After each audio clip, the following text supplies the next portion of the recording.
The vibration is the first thing you remember, that deep, grinding hum of the T-34's engine that you felt more in your bones than heard with your ears. It was like the earth itself was trembling under you, a constant, reassuring tremor that had been the soundtrack to the last 1,000 kilometers from the Vistula to the Oder. But this time, when we crossed that last bridge, the feeling was different. It wasn't the open steppe anymore. The ground felt harder, more final. And then you saw the skyline. Berlin. It wasn't a city, not like any city I'd ever seen. It was a fortress of jagged teeth, skeletons of buildings clawing at a sky that was the color of a fresh bruise, all purples and grays from the smoke of 1,000 fires. You could smell it then, even from a distance, this acrid taste of burnt brick and cordite that settled on your tongue like ash. There was a cheer that went up from some of the new boys, the ones who hadn't been with us since Stalingrad, a raw, triumphant yell. But us, the old hands, we just got quiet. Me and Sasha, we exchanged a look, just a quick glance inside the turret, lit by the dull red glow of the instruments. No words. We didn't need them. The elation was there, sure, a fierce heart knot in your gut because this was it, the beast's lair, the end of the road. But wrapped around it was this cold, heavy dread, because we knew. We knew the Germans would fight for every inch of this rubble. They had nothing left to lose. Sasha, he just patted the breech of the main gun, a little gesture he had, like he was soothing a nervous horse. "Almost home, Lyova," he said, using the nickname only he was allowed. I just nodded and pulled my padded helmet tighter on my head, the leather cold against my forehead. Home felt like 1,000 years ago. Then we were in it. The streets, if you could call them that, were just canyons of rubble, piles of shattered masonry and twisted metal so high they blocked out the sun. Tank felt huge suddenly, a clumsy metal beetle in a maze built for rats. Every turn was a gamble, the driver, Yuri, swearing softly as he tried to navigate through the wreckage, the tracks grinding over bricks and God knows what else. The claustrophobia was worse than any forest fight. At least in the woods you had some sky. Here, the world had closed in on you, and every broken window, every dark cellar doorway, every heap of debris was a perfect hiding spot for a fanatic with a Panzerfaust. You'd order Yuri to halt, and the silence that fell was almost worse than the noise. Just the crackle of distant fires and your own heart hammering in your ears. Then it would start. The crump of a mortar, the sharp crack of an anti-tank rifle, and the world would explode. Inside the turret, when I fired the main gun, it wasn't just a sound, it was a physical blow. Your ears would ring, your teeth would rattle, and for a second you'd be deaf, the world reduced to a silent, shaking movie. You'd see the tracer rounds from the machine gun hosing down a building, see chunks of plaster and brick dust puff out, but you couldn't hear it, just this high-pitched whine. And through the periscope, in those brief moments of quiet, you'd see them, civilians, their faces pale and smudged with dirt, peeking out from cellar windows. An old man, his eyes empty, just staring. A woman clutching a child so tight it was like she was trying to push him back inside her. It was a punch to the gut every time. This wasn't just a battlefield anymore. These were homes, or what was left of them. You'd see a shred of flowered wallpaper clinging to a broken wall, a child's toy trampled in the street, and you'd have to force that down, deep down, because if you started thinking about that, about the people, you'd freeze. And if you froze, you died. We were all ghosts in that city, the living and the dead, moving through a world that was already finished. We'd been fighting for what felt like days without sleep, moving from one intersection to the next, supporting the infantry. The stink inside the tank was our own little world. Sweat, diesel, the metallic tang of spent shell casings, and the greasy smell of the machine gun. Sasha, he was a big kid from a farm near Minsk, always humming some folk tune under his breath, a constant, steady presence. He was loading the gun like a machine, smooth and efficient, his movements practiced over 1,000 times. We just cleared a square, suppressing a machine gun nest in a bombed-out post office. I gave the order to advance, and Yuri pushed the T-34 forward, lurching over a pile of cobblestones. I was scanning the upper floors, my eyes aching from the strain when I heard it. Not a loud sound, not like the roar of an explosion, just a sharp, crisp ping against the turret armor, like a pebble hitting a tin can. And then a soft, wet thud. I turned, and Sasha was just slumping. There was a small, neat hole in the side of his helmet, right near his temple. No blood, not at first. He just looked surprised, his mouth slightly open, his eyes wide. Then a single trickle of dark red started down his cheek. He didn't say a word, He just collapsed onto the floor of the turret, his body wedged between the ammunition racks. The humming stopped. The silence that rushed in to fill that space was heavier than any artillery barrage. It was a physical weight, pressing down on you, sucking the air out of the turret. Yuri, up in the driver's compartment, shouted something, asking what was happening, but his voice sounded like it was coming from the bottom of a well. I couldn't answer. I just stared at Sasha's boot, the sole worn smooth, a little hole near the toe. I remember thinking, his mother will have to mend that. A stupid, pointless thought. The smell changed then. The familiar cocktail of cordite and oil was now mixed with the hot, coppery smell of fresh blood. It's a smell you never forget. It gets in your nose, your clothes, it becomes a part of you. I had to move him. I had to get him out of the way so I could keep loading the gun myself. His body was still warm. I dragged him into a corner, his head lolling back, and I saw the exit wound. I won't describe it. You don't need that picture in your head. I took his place, my hands shaking as I grabbed a 76 shell, hefting its weight, ramming it home. The drill, always the drill. My vision was blurry and I had to blink hard to clear it. There was no time for grief. Grief was a luxury for later, for when the war was over. Right then, the war was screaming at me through the headphones, Yuri's voice frantic, and all I could do was push it all down, deep into a dark corner of my soul and keep fighting. Because the war wasn't over. Not yet. And then, just like that, it was. It didn't end with a bang, but with a whimper. The shooting didn't stop all at once. It just sort of tapered off, like a storm passing. One moment there was the rattle of small arms fire from the next street. The next there was nothing. Just an eerie, unnatural silence. It was the quiet that was the loudest thing I'd ever heard. Broken only by the sound of fires crackling, the groan of a collapsing building somewhere in the distance. We sat in our tank, in the middle of a street whose name I'd never know, and we just listened to the absence of war. After a few minutes, I pushed open the hatch. The cold air hit my face, and the smell was overwhelming, a city-sized funeral pyre of wood, brick, and flesh. I climbed out, my legs stiff and unsteady, and sat on the hull, the metal still warm beneath me. I looked around at the absolute devastation.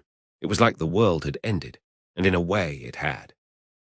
The boys from the infantry were starting to move, cautiously, their faces grimy and exhausted. Some were laughing, a harsh, ragged sound. Others were just sitting on the curb, heads in their hands. I saw a soldier from another unit pull out a bottle of vodka and take a long pull, not in celebration, but like it was medicine. I didn't feel like a victor. I didn't feel triumphant. I just felt empty, hollowed out, old. I was 23 years old, and I felt like I had lived 100 lifetimes and buried every friend I'd ever had.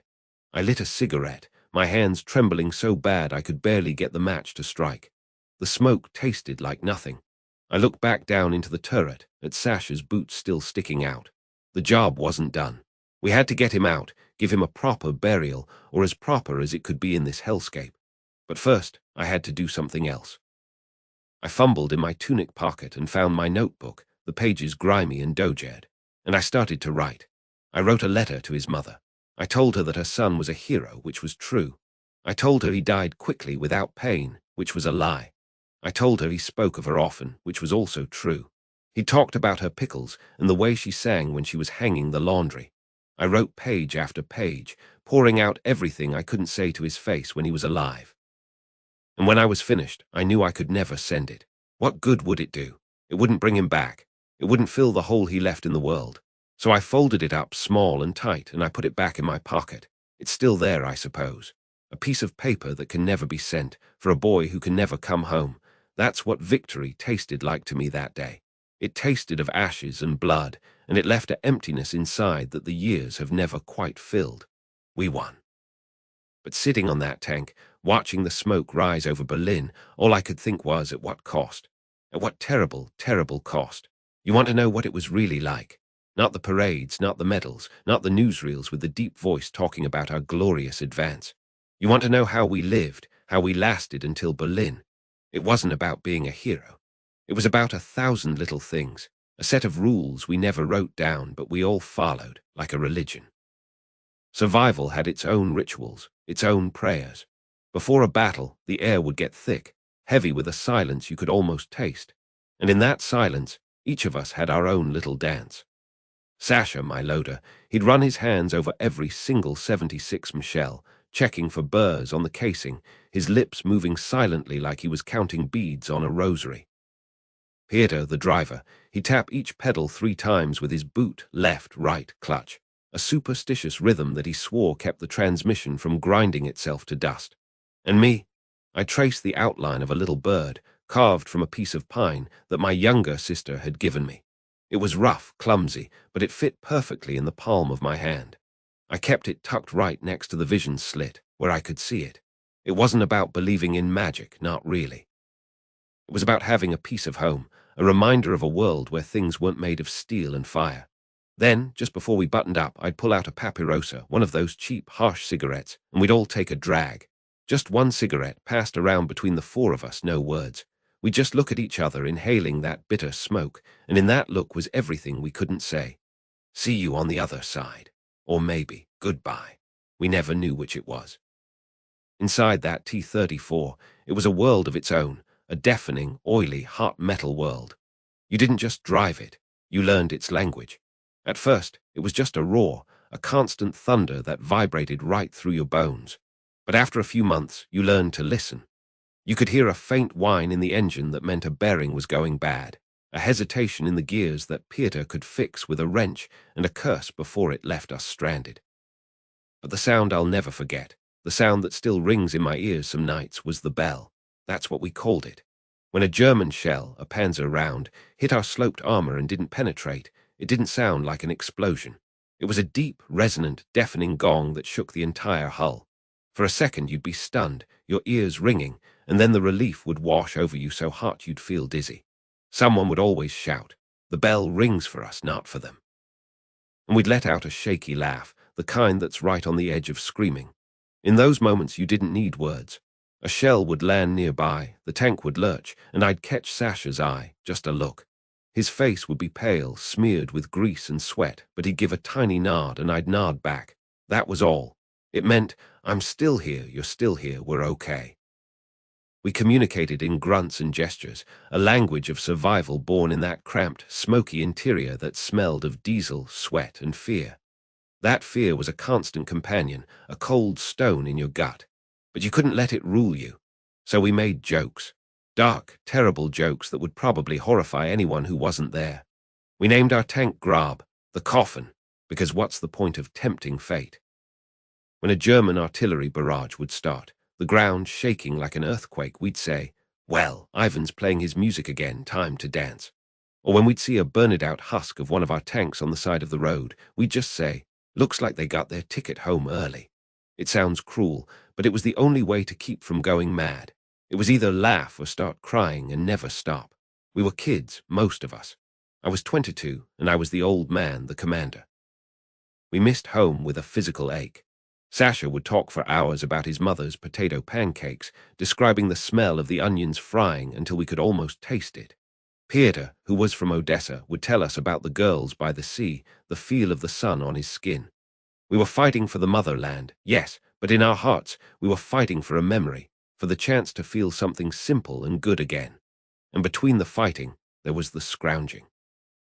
The army fed us, sure, but kasha and hardtack only go so far. Real food, a warm meal that was a currency more valuable than any medal. Water was the first problem. You'd find a stream, but more often than not, there'd be a slick of rainbowed oil on the surface, or worse, a faint, sweet smell that meant something was rotting upstream. We learned to sniff the air like animals. But cigarettes were gold. I didn't smoke much myself, but I always took my ration. A pack of papirosi could get you a real potato from an infantryman, or maybe a chunk of black bread that didn't taste like sawdust. I remember one time, near the end, we were in the outskirts of Berlin. The fighting was house to house, hell on earth. We'd been living on cold rations for days.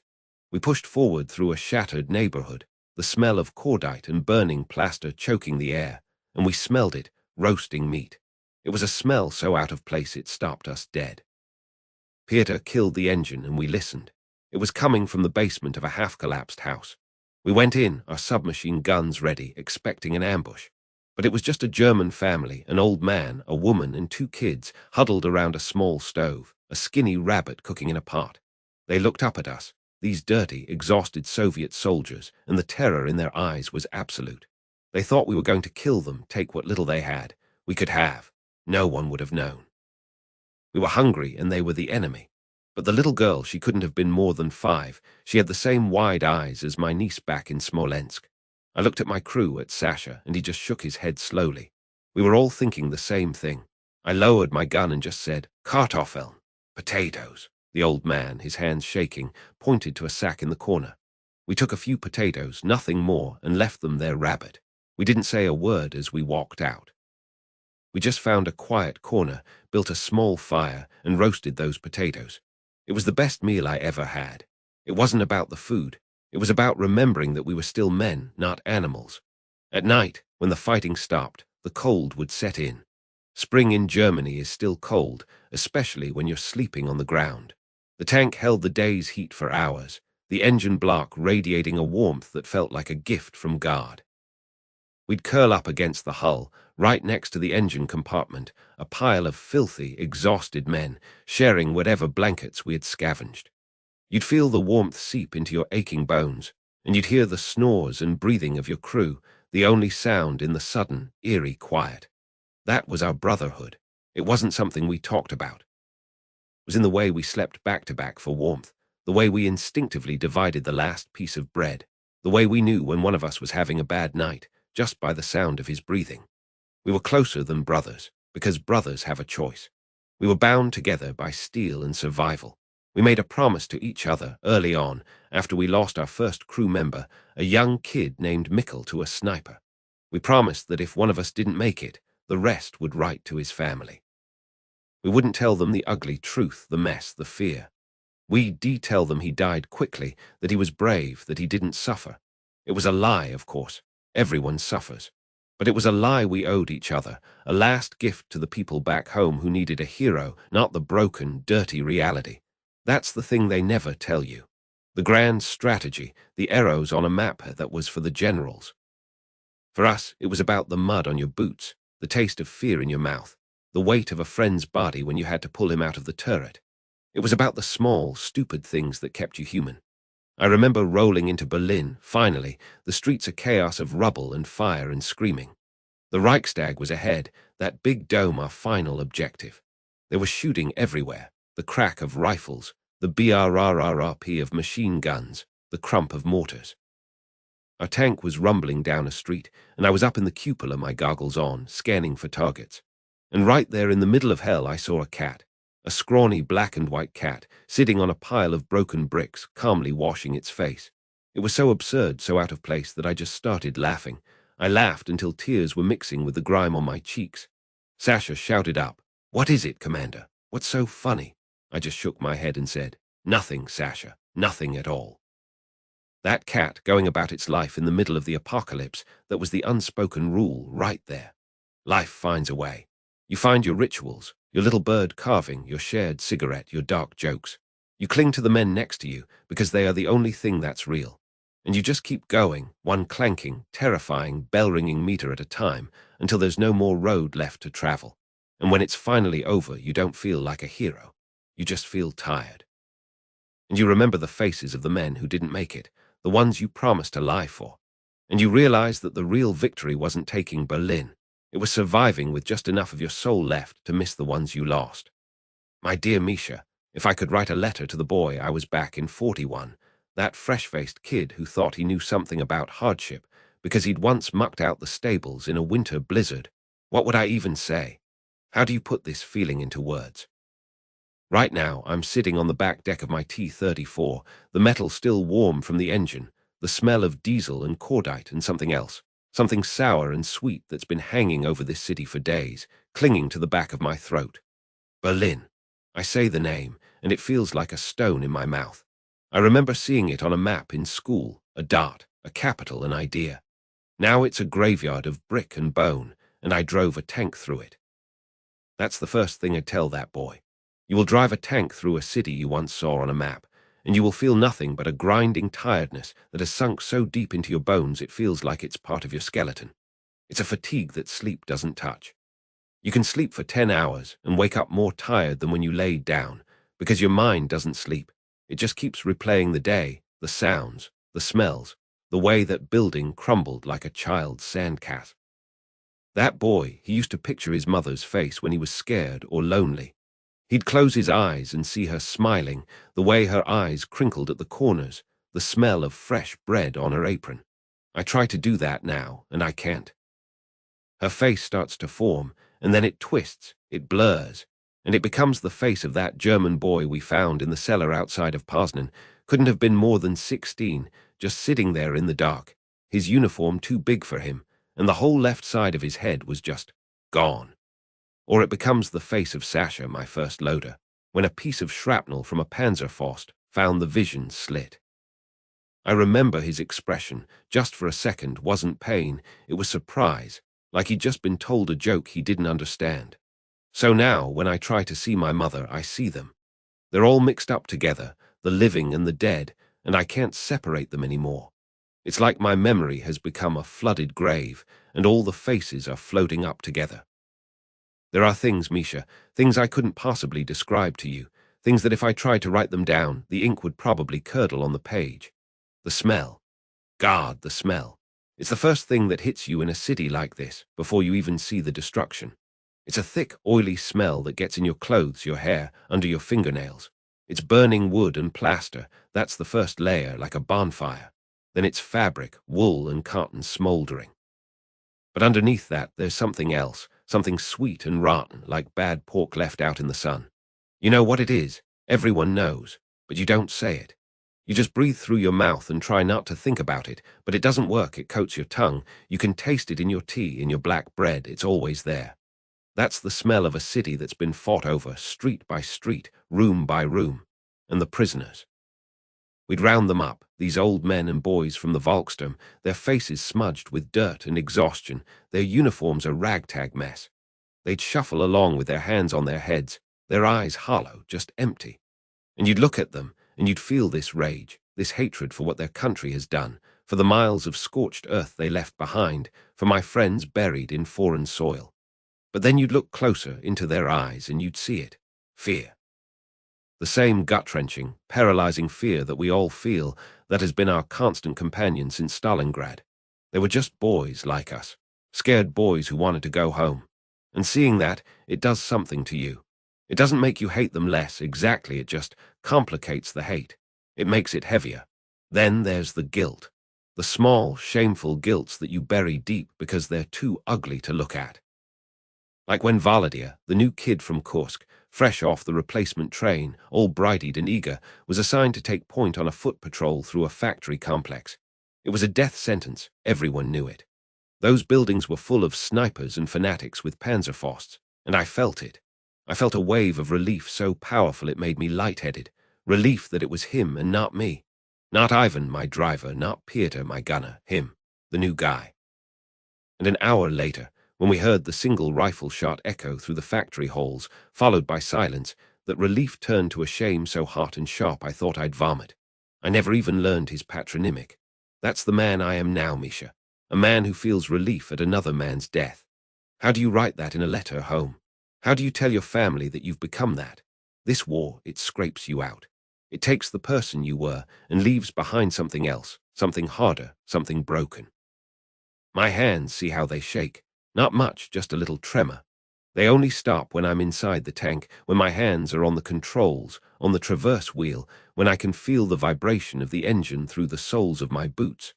That's when I feel steady. Out here in the quiet they shake. My body doesn't know what to do with the silence. And loud noises, back in the village, a car door slamming was just a sound. Here it sends a jolt through my whole body, my heart hammers against my ribs, and for a split second I'm back in the fight, looking for cover, expecting the world to explode. I see the looks people will give me when I jump at a backfire. They won't understand. The boy who left our village, who laughed when he fell into the creek, who got nervous talking to girls, that boy is gone. He didn't just grow up, he was erased. This soldier, this tank commander with eyes that have seen too much, that's all that's left. I wear his face like a mask, but the boy underneath is just a ghost. What keeps me going? It's not grand ideas of glory or motherland, not anymore. Those are for the politicians and the journalists far behind the lines. For us, in the mud and the metal, it's small things. It's the dream of sitting in my mother's garden back home, not doing anything, just sitting. Feeling the sun on my face, a real sun, not the hazy orange glow through the smoke of a burning city. And the silence, not this eerie, pregnant silence of a battlefield, but a quiet silence, broken only by bees buzzing and the leaves rustling. A silence without the distant thump of artillery or the chattering of machine guns. I dream of that silence like a man dreams of water in a desert. But then there's the other fear, the one that gnaws at the edges of that dream. The fear that when I finally get there, when I walk through that familiar gate, it will feel foreign, that I will be foreign, that the things that mattered to me before, who won the football match, whose cow had a calf, the gossip from the market will seem so small, so trivial, that I won't be able to connect with them anymore, that I'll be a stranger in my own home, a ghost at the feast. They'll want me to be the boy who left, and I won't know how to be him anymore. I'll have this whole world inside me, this world of death and fear and camaraderie forged in fire, and I'll have to lock it away because there are no words for it in our quiet village. Most of all, I think I just wish to be bored. Can you believe that? To have a day where the biggest event is that the mail is late, or that it might rain later. A day where nothing happens. No one shoots at you. No one dies. You don't have to check the bodies in the street for booby traps. You don't have to eat cold kasha while listening for the whine of a Stuka dive bomber. Just a boring, ordinary, beautiful day where the most demanding thing you have to do is maybe patch a hole in the roof. That's the victory I'm fighting for now. Not for a flag on a building, but for the right to be bored. I remember the first time I saw a T-34 up close, back in the training camp near Gorky. It looked like a monster, all angles and hard edges, smelling of grease and metal. I was terrified of it. Now it's my home. It's the only place that makes sense. You learn every rattle, every creak. You know the sound the transmission makes when it's getting hot. You know the exact spot to kick the gearbox if it's being stubborn. It's not just a machine. It's a part of you. Me and the boys were a crew. Ivan, my driver, he's from Siberia, got a face like a slab of granite and hasn't said more than 3 words in a row since I've known him. But he can drive this thing through a nightmare. He can put us exactly where we need to be, using shadows and rubble for cover, feeling the terrain through his seat. Peter, the gunner, he's a city boy from Leningrad, sharp, always with a book stashed somewhere, a poet in a steel box. But when he looks through that sight, he's an artist. He can thread a shell through a second-story window from 1,000 meters out. Then there's Yuri, my loader. Big, strong, always singing some sad folk song under his breath. In the heat of a fight, he's a machine, hauling those 76 shells like they're firewood, the sweat pouring off him, the brass casings piling up around his feet. We've been together since Kharkov. We've buried 2 other crewmen before him. We don't talk about them much. You develop a language, a rhythm inside that steel coffin. It's all shorthand. Left, building, second window. Infantry, 3 o'clock in the crater. He, load he. The world outside becomes a series of threats and targets. You stop seeing people, you see silhouettes. You stop seeing buildings, you see strongpoints and cover. It does something to your soul, I think, to reduce the world to that. The worst is the street fighting. God, I hate the street fighting. In the open country, you have room to maneuver. You can see the enemy. In a city, death comes from everywhere. From rooftops, from basements, from sewers. Every window is a black mouth that could spit fire. Every pile of rubble could hide a man with a satchel charge. You're blind in there. Your vision is limited to what you can see through your periscope, a tiny, jittery window onto hell. I remember one time, on the outskirts of this very city, we were advancing down a wide boulevard. It was too quiet. The hair on the back of my neck was standing up. I had the hatch open, my head sticking out, trying to see. Then I heard it, the distinctive thump whoosh of a Panzerfaust. I yelled, "Driver, hard right." And Ivan slammed the gears, throwing us behind the skeleton of a tram. The rocket went past us, so close I felt the heat on my face, and hit the building behind us. Then all hell broke loose. Machine guns opened up from a church steeple, pinning down our infantry. We were trapped. Peter was trying to find a target, but the smoke and dust were too thick. "I can't see them," he yelled, his voice tight. We were sitting ducks. Then through my headphones, I heard a calm voice from the battalion net. It was Katyusha, our spotter in a forward observation post. "Tango 4, this is Nightingale. Target reference, church spire 0 800. just fire over. We gave him the confirmation, and a minute later, the sky tore open. The sound of the Katyusha barrage is like nothing else on Earth. It's a screaming, tearing sound, like the sky itself is being ripped to shreds. The church and the steeple disappeared in a cloud of smoke and fire. When the dust settled, there was nothing left but a pile of rubble. Silence again. That's the other side of it, the sheer, overwhelming power you sometimes have at your fingertips. It's terrifying and awe-inspiring at the same time. You feel like a god, and then you see the results, and you feel like a monster. And the dark humor, Misha, you wouldn't believe the things we laugh at. It's the only way to stay sane. When a shell ricochets off your turret with a sound like a giant church bell, you don't scream. You turn to your loader and say, "Hey, Yuri, they're sending us invitations." When you're eating your slop out of a can, and a mortar round lands close enough to shake the ground, you just sigh and say, "Ah, they're just adding a little pepper to the stew." It sounds crazy, but it's that or go mad with fear. We joke about death because it's always there, sitting in the corner, smoking a cigarette. You have to acknowledge it, but you can't let it see you sweat. The homesickness is a physical pain, a dull ache right in the center of your chest. It hits you at the weirdest times. Not when you're in a fight, then you're too busy trying to stay alive. It's in the quiet moments, when you're on watch at night and you see the stars. The same stars that are shining over my village. Or when you find a leaf that's still green amidst all the rubble, a stubborn little piece of life refusing to give up.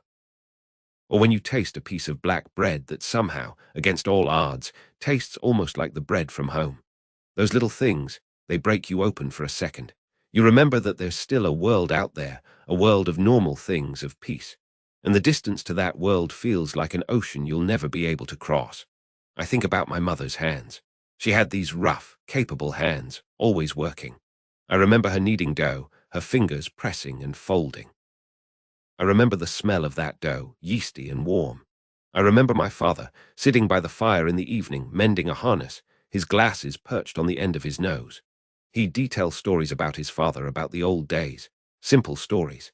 I'd give anything to hear one of those stories now. I'd give anything to feel my mother's hand on my forehead, like she did when I was sick as a child.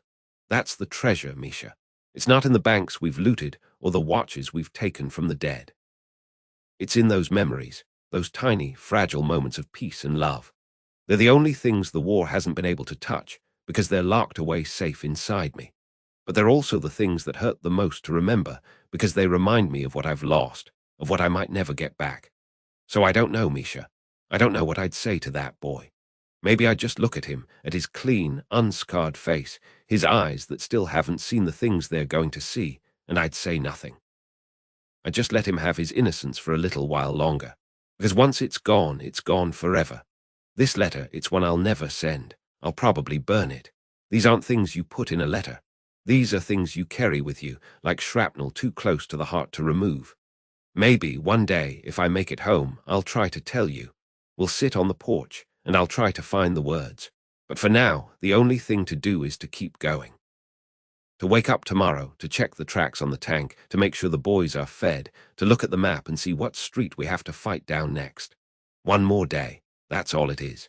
One more day closer to home, or one more day closer to the end. You just don't know which it will be. So you focus on the tank, on the crew, on the next order. You become the machine, because the man inside is too tired, too scared, too broken to do anything else. You just keep moving forward, through the smoke and the rubble, hoping that somewhere on the other side of all this, there's a quiet garden waiting in the sun. You know, they make movies about the big charge, the fighting in the streets, the flag on the Reichstag. And sure, that happened. But for me, the war, the real war, was in the waiting. Those last few days on the Oder River, staring at Berlin through my periscope, that's what haunts me. That's the part I can't shake, even now. It was like the whole world was holding its breath, and you were just stuck there in your own head, with nothing but your fears and the cold metal of your tank for company. My T-34, she was a good girl. We'd been through hell together from Kursk to here, but right then, she felt like a metal coffin waiting to be sealed. The air was cold, a sharp spring chill that bit through my tanker's jacket, but it was clean. You could still smell the pine from the woods behind us and the damp earth of the riverbank. But across the water, Berlin had a different smell, even from this distance. A sour mix of smoke, dust, and something else, something rotten. It was a city that was already dying, and we were the ones about to deliver the final blow. The silence was the worst part. It was unnatural. When you have 250,000 men, thousands of tanks, trucks, katyushas, all crammed into a few square kilometers, there should be noise, constant, grinding noise. But there was nothing, just this. Oppressive, heavy silence. It was a pressure cooker, and we were all inside it. Command had ordered radio silence, so the only sounds were the occasional cough from a soldier in a nearby foxhole, the clang of a wrench as some mechanic made one last adjustment, the gentle lapping of the odor against the reeds. I spent hours, I tell you, just sitting in my commander's cupola, staring at that broken silhouette across the river. I wasn't studying it for tactics, not really. I was memorizing it. That shattered church spire, the skeleton of a factory, the way the sun glinted off a particular piece of twisted metal. It was like I was trying to build a map in my mind of the place where I was probably going to die. You do things like that, you know. Your mind looks for any little task, anything to keep from spiraling into the sheer terror of it all. That's why I must have checked my tank a dozen times a day. It was just something to do with my hands. I'd climb out, my boots sinking into the mud, and walk around her. I'd run my hand over the rough, green-painted steel, feeling the welds, the dents from shrapnel we'd picked up outside Warsaw. I'd check the track links, even though I knew they were fine. I'd open an ammo crate and count the 76 shells again, running my fingers over the cool brass casings. 38 rounds. I knew that number like I knew my own birthday. 38 chances to fight back. My driver, Nikolai, he saw me doing it and just nodded. He understood.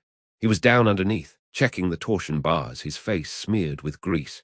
We all had our rituals. It was a way of praying, I think. A mechanical prayer to the gods of war and survival. And you looked at the faces of the men, and you saw the whole war written there. The new boys, the replacements who'd just come from the training camps back east, they tried so hard to act brave. They puff out their chests, laugh a little too loud at a dirty joke, but their eyes gave them away. They were wide, like a spooked horse's, always darting around, looking for some kind of reassurance from us veterans that everything was going to be okay. We had nothing to give them. Then you had the old-timers, the guys who'd been with the regiment since 41. Their faces were just blank, vacant. They'd seen this movie before. They'd seen the final push at Stalingrad, at Kharkov, at Silo Heights. They knew how many of us wouldn't see the other side of this river. They just sat, smoking their Mackhawker cigarettes, the smoke curling up into the still air, not saying a word. Their silence was louder than any speech. Speaking of speeches, the Zampolit, our political officer, gathered us around one afternoon. He stood on an ammo crate, his voice all full of fire and glory, talking about the motherland, about crushing the fascist beast in its lair, about Stalin and victory. None of us listened. Not really. Our minds were already across that river in those streets. We were thinking about Panzerfausts in windows, about machine guns in rubble, about the stories we'd heard of the Hitler-Jugend kids, hopped up on fanaticism, fighting like demons. The Zampolit's words just bounced off us. We were beyond slogans. This was personal now. This was for the villages they'd burned, for the friends we'd buried in shallow graves along the 1,000-mile road from Moscow. This was for survival. The night before the assault, sleep was impossible. You'd lie there in your bedroll under the tank, trying to find a comfortable spot on the hard ground, but your mind wouldn't shut off. It was like a newsreel stuck on a loop, playing out every possible terrible scenario. What if we hit a mine right off the bridge? What if a shell lands square on the turret? What if we get trapped in a narrow street, immobilized, and they just pick us off? I thought about my wife, Lyudmila, back in Sverdlovsk. I wondered if she was looking at the same moon. I tried to picture her face, the way she'd smile, but the image kept getting blurry. It had been 3 years. Was her hair still the same? Did she still sing that little song while she was cooking? The thought that I might never know was a physical pain in my chest. So I did what a lot of us did. I fumbled in the dark for my pencil and a small piece of paper I kept wrapped in oilcloth. By the light of a dying ember from the cookfire, I wrote my name, my unit, and my wife's name and address. My handwriting was shaky. I pinned that little scrap of paper inside my tunic, right over my heart. It was a morbid thing, but it gave you a strange sense of peace. It was a way of saying, if this is it, at least they'll know what happened to me. At least she'll get the letter. You didn't want to be just another missing in action, a ghost that never gave your family closure. It was the last bit of control you had over anything. After a while, I heard Nikolai stirring. He crawled out from under the next tank and saw me sitting there. He didn't say a word. He just got our little kippy-at out going, the small tin kettle, and boiled some water. He threw in a handful of tea leaves, and the smell, that bitter, familiar smell, cut through the cold night air. Soon, the rest of the crew, Sasha the loader, and young Pieter, the gunner, emerged from the shadows. We sat in a small circle, passing the pot of tea around, each taking a sip from the same cup. No words were needed. The steam warmed our faces. The tin cup was almost too hot to hold, but you clung to that heat. You could hear the gentle slurping sounds, the occasional sigh. That was the comfort, not the tea, but the being together. These were the men I'd lived with, fought with, bled with for years. We knew each other's fears without speaking them. We'd seen each other cry, seen each other vomit from fear after a close call. That shared experience was a bond thicker than blood. Nikolai finally broke the silence, his voice a low rumble. "The traffic will be terrible tomorrow," he said deadpan, and we all let out a short, sharp laugh. It wasn't much, but it was enough. That was our dark humor, our armor against the coming dawn. Then it came, not with a gentle order over the radio, but with the world ending. First a single distant thump, then another, and then the sky just tore itself apart. The roar of the artillery barrage was a physical thing. It hit you in the chest, vibrated in your teeth. The horizon towards Berlin lit up like a flickering, man-made sunrise, a continuous, rolling thunder that was both terrifying and, God help me, comforting. This was it. The waiting was over. The thinking was over. Now there was only doing.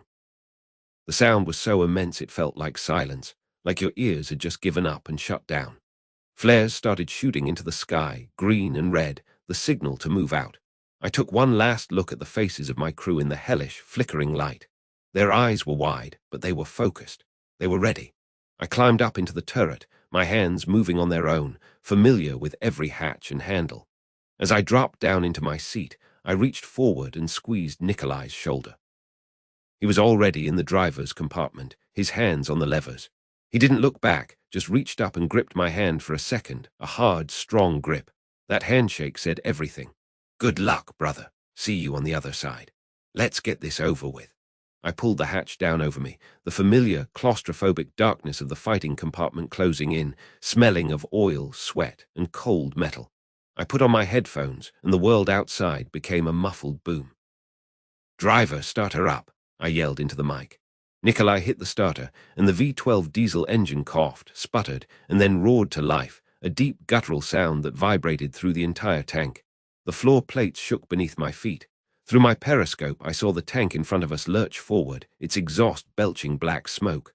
"All stations report," I called out.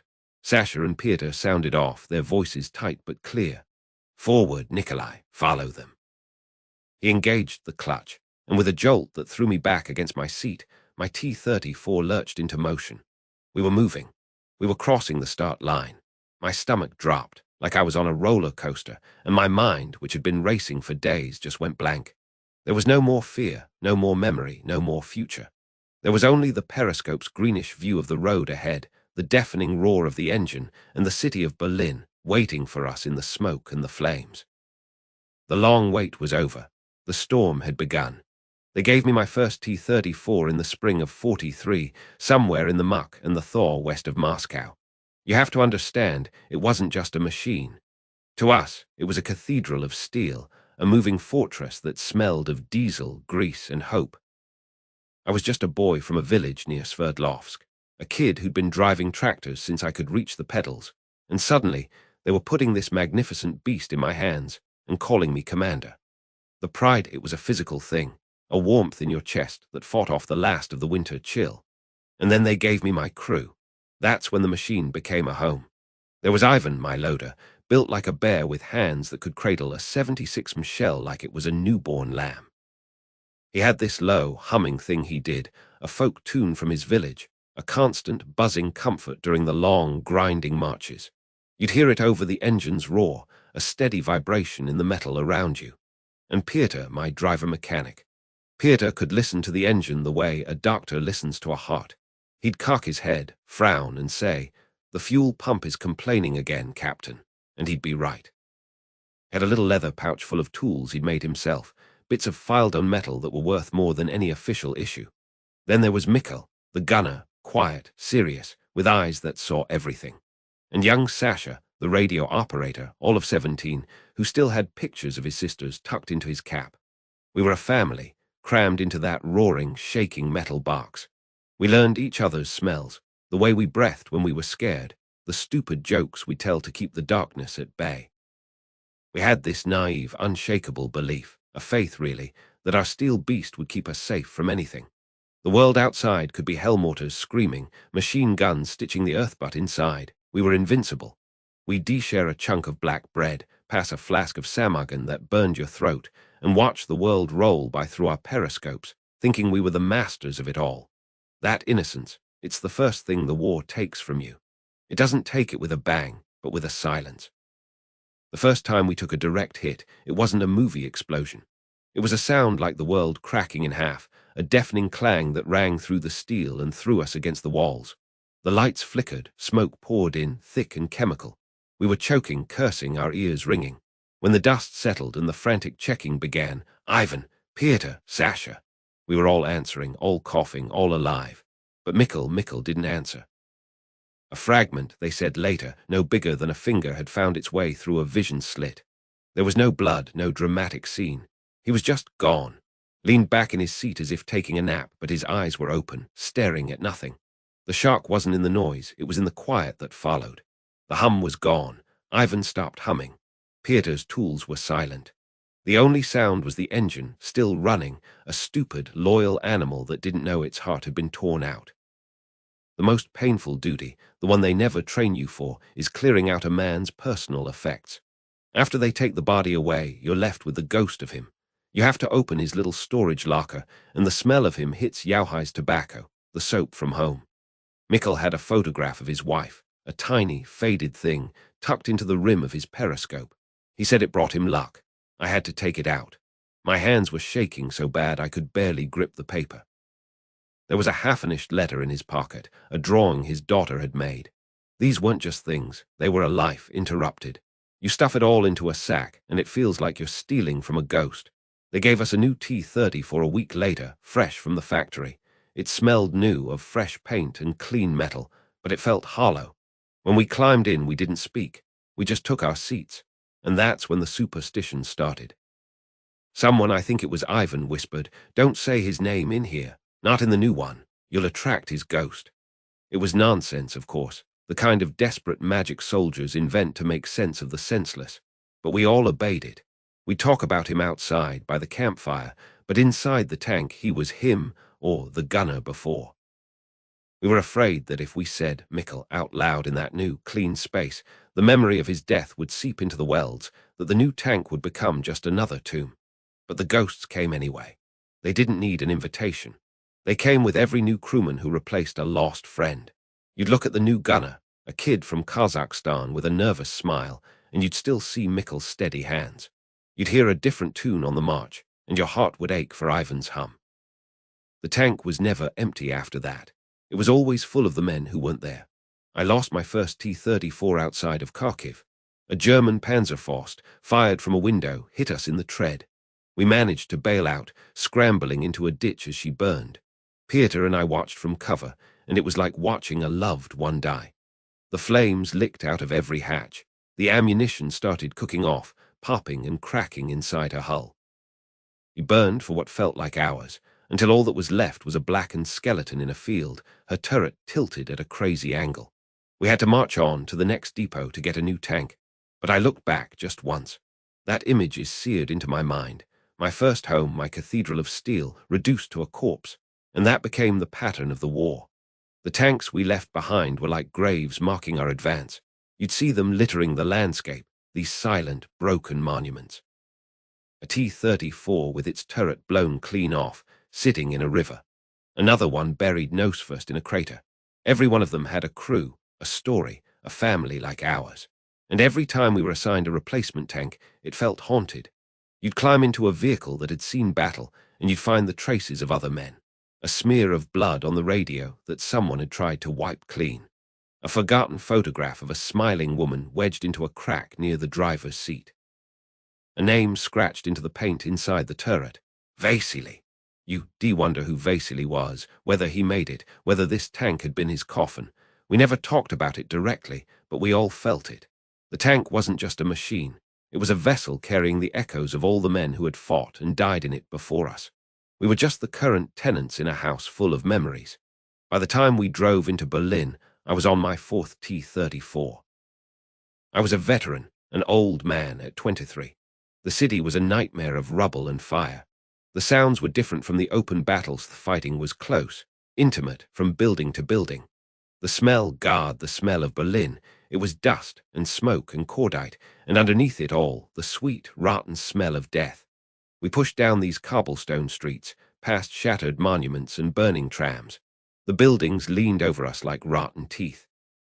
And every time we fired the main gun, the concussion would shake dust and plaster from the ruins.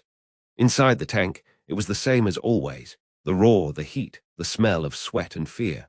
But I wasn't just commanding for the living anymore. Ivan was gone, taken by a shell near Warsaw. Peter, my Peter, who could fix anything, stepped on a mine during a repair stop outside Kustrin.